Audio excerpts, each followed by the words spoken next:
unto God from my mother and x27's womb. If I be shaven, then my strength will go from me, and I shall become weak, and be like any man. And when Delilah saw that he had told her all his heart, she sent and called for the lords of the Philistines, saying, Come up this once, for he hath showed me all his heart. Then the lords of the Philistines came up unto her, and brought money in their hand.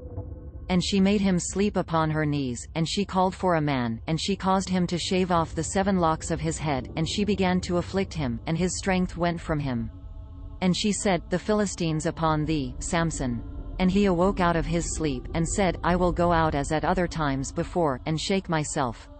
And he wist not that the Lord was departed from him.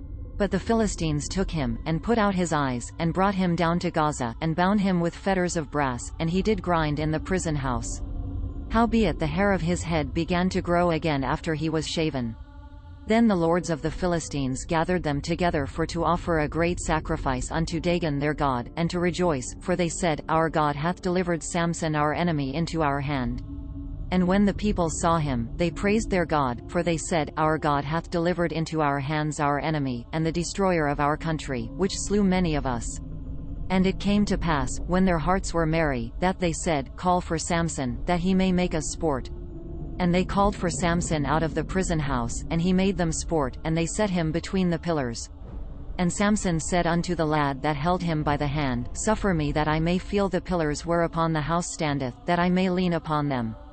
Now the house was full of men and women, and all the lords of the Philistines there, and upon the roof about 3,000 men and women, that beheld while Samson made sport.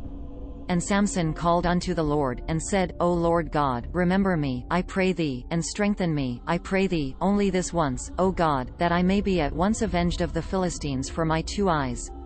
And Samson took hold of the 2 middle pillars upon which the house stood, and on which it was borne up, of the one with his right hand, and of the other with his left. And Samson said, Let me die with the Philistines. And he bowed himself with might, and the house fell upon the lords, and upon all the people that therein. So the dead which he slew at his death were more than which he slew in his life. Then his brethren and all the house of his father came down, and took him, and brought up, and buried him between Zorah and Eshtaol in the burying place of Manoah his father. And he judged Israel 20 years. This content was provided by angelotricarico.com. Subscribe to the channel for more stories.